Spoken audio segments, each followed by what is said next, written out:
Hello' guys, কি খবৰ আপোনালোকৰ? সকলোৰে ভালে চাগে। পুনৰ এটা ভিডিঅ' লৈ আহিছোঁ আপোনালোকৰ মাজলৈ। তো আজি এটা আলুৰ ফেচ পেক লৈ আহিছোঁ।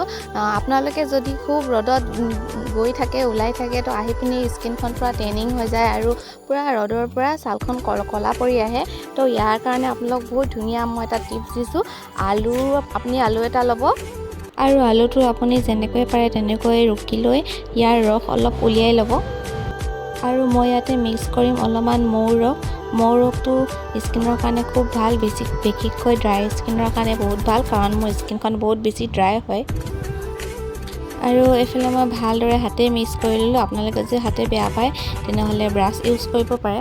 আৰু ইয়াত দেখিছে নহয়, মোৰ স্কিনখন মই একেবাৰে ক্লিয়াৰ কৰি ল'লোঁ আৰু চাফা পানীৰে ধুই ল'লোঁ। আৰু এইফালে চাওক, মই এনেকৈ অলপকৈ ৰসখিনি লগাই ল'ম আৰু এনেকৈ ভালদৰে গোটেই লগাই অলপ দেৰি আমি 5 মিনিটমান মাছাজ কৰিম। আৰু তাৰপিছত 15 মিনিটমান সময় ৰাখি মুখখন এখন চাফা পানীৰে ধুই ল'ম। আৰু এয়া চাওক, মই মুখখন ধুই আহিলোঁ।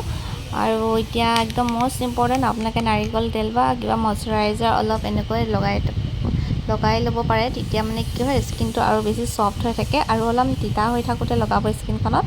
আৰু এনেকুৱাসমূহ ভিডিঅ' পাই থাকিবলৈ মোৰ ইনষ্টাগ্ৰামটো ফ'ল' কৰি ৰাখিব। তো আজিলৈ বাই বাই।